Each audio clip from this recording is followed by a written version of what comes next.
Right. Let me ask Ed first. Ed, true that that a company that says it's going to do something is under FTC authority can be held responsible? Well, I'm not a lawyer, but as I understand it, if a company makes a direct promise to their consumers and then breaks that promise in a way that harms consumers, the FTC will be interested. Okay.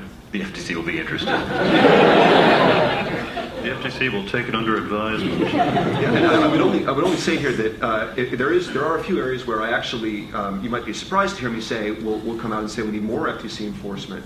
And one of them is, and it is directly relevant here, is it is striking to me that the FTC has never, to my knowledge, gone out and enforced, using its existing authority against a company that makes a P3P, that is a machine-readable disclosure of their privacy policy. They've never gone after a company and said, what you're doing is either inconsistent with your actual practice or it's inconsistent with your written policy. And I'm troubled by that because it does make me worry that we're in a situation where the FTC is not really fully using the tools that it already has. And many people in Washington are rushing forward and saying, well, we need to have new regulatory mandates and new legislation.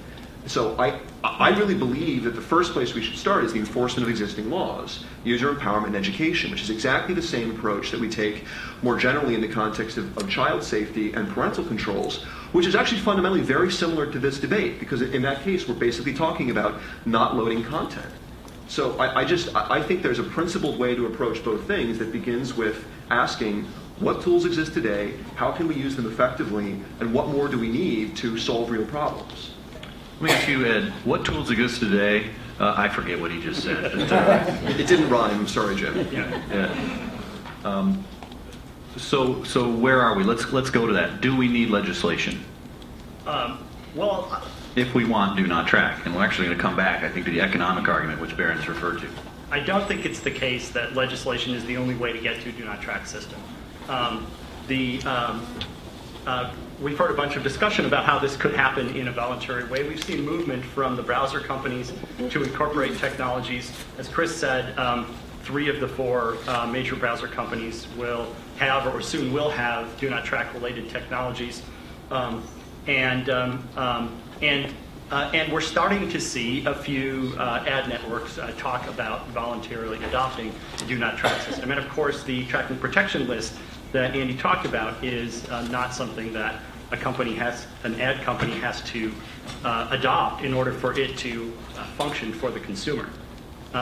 So we're seeing experimentation in this area. We're seeing technologies getting rolled out. We're seeing discussions about how to comply. We're seeing a lot of discussion about what may happen. And so I think there's a reasonable likelihood that industry will and other stakeholders will come to an agreement that gives consumers what they need. I'm an optimist that can happen. And that's one of the ways we can get to an effective do not track system. It may also be the case that that doesn't happen and Congress loses its patience and that we do get legislation. Let me send it down to Ryan for comments. Ryan, you're a techie whiz kid. Have you spent any time with tracking protection? What's your sense of it, if that's what you want to talk about? Sometimes we ask open-ended questions. The word that Ed used in describing the move to do not track by industry as voluntary, I think, is somewhat flawed. Clearly, there's a great deal of interest by some in Congress to regulate this industry.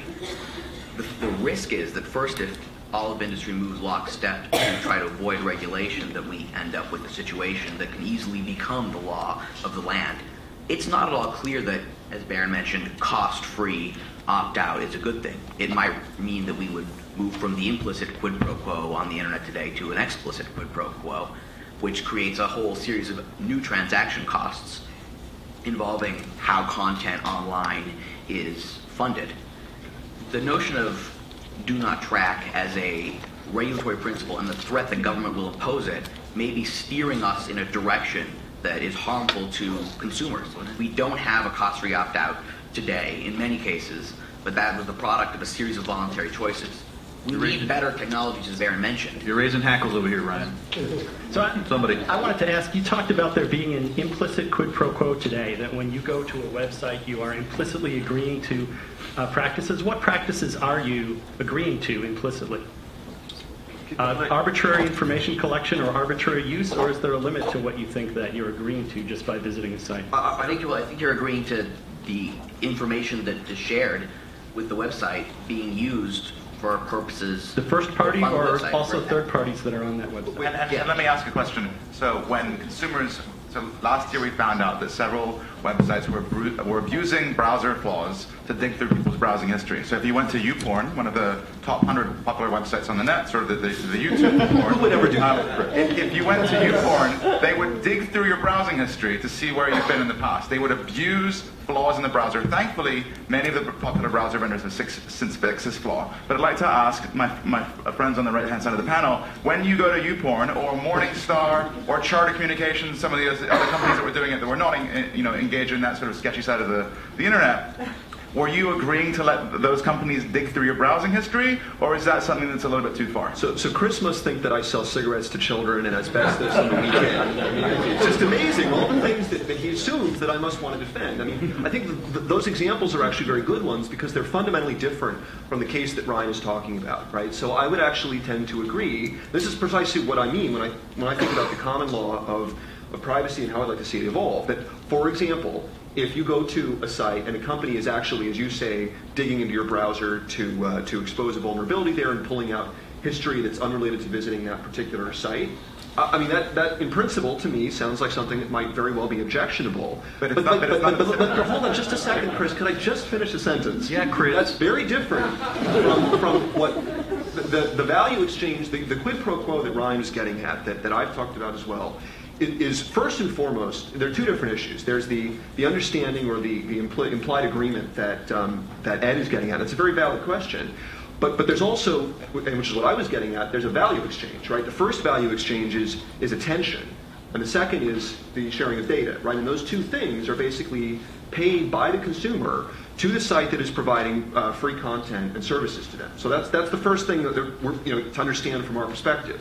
And then you have to ask the very fair question that Ed asked, which is there an understanding about what's going on? And I think that what Ryan is really trying to say is that if you go to a website, the fact that you visit that website is something that is, I think, validly collected by that website. Just as when you go to a store in the real world, or when you walk down the street, people who are in that store or in that street, or even here in this room, have a right to observe that you're there. So, I mean, as a basic philosophical matter. Is that agreeable over here? That when you visit a first-party site, it's also their information, the fact that they had a visitor, and even all the information that's in the header that could be used to fingerprint, the IP address. Are we agreed that tracking by a first party, if you will, is normal and acceptable? I think fingerprinting is nefarious. Okay, as long as consumers they don't have a means to opt out of it, I think it's problematic. But I think that the first party retaining information about the fact that you were visiting that site, I think that's fine, as long as they're not then sharing that with other third parties and allowing that to be used to correlate your activities across the web. Well, then there's where the difference lies, because what Ed's question to Ryan was is how much is allowed? What is the contract? What is the deal?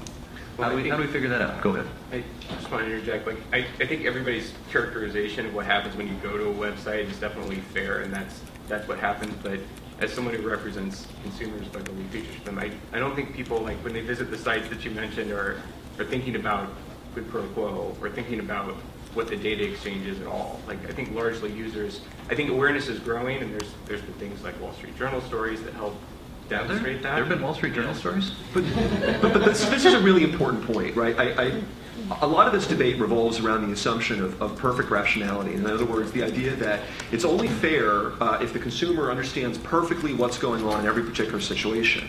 And if you applied that rule throughout the economy, I mean, you couldn't have a modern economy, right? Because I don't understand how my engine works. I don't understand how credit card transactions work. I mean, if the classic essay on this is Leonard Read's famous essay, I, Pencil, where he tells the story of how a single pencil, which seems to be something so simple, is in fact impossible for a single person not only to build, but to know how to build, because it's such a complicated process. So when we talk about this, we really have to fundamentally understand that we're never going to have a complete understanding. The question is whether there are certain practices or acts. I mean, for example, Chris could pick out another things, a set of things like selling asbestos, like respawning cookies via Flash, right? There are certain things like that I think we could agree are are objectionable and that defy consumer expectations and the intent by a consumer not to be tracked.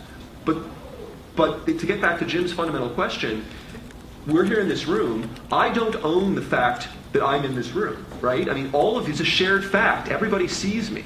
And if you buy into a concept of property, an information that says that this is mine and nobody else can have it, and I can stop you from mentioning me or telling third parties, I mean, good heavens, you might tell people that, you know, that aren't here that I was here. I was actually a CFP in Seattle several years ago where I tried to illustrate this point. Sorry to jump out of the role for a second. And I said, to illustrate how people own information about themselves while they hold it close and they give away information, well, the color of my underwear is information that I own. And I'll sell it to you for a nickel. Some bastard came up with $1. Bad news. But Harlan, I think you wanted to... Jim, can I just... I'm sorry to go on so long about this, but that's a key point, because you pick a good... can't go on too long about it. You pick a good example about underwear, and the whole point here is you have shrouded the color of your underwear by wearing pants. And in a very real way, that's what this conversation is. I get one yay.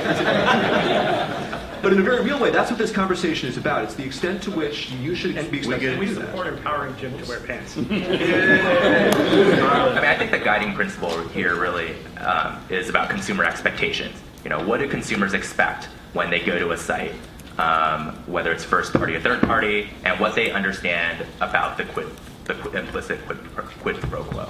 And I think a lot of consumers just don't understand what is actually happening in the background when a website loads. And I think there have been plenty of studies out there that show that consumers don't want this kind of tracking going on, that the majority of consumers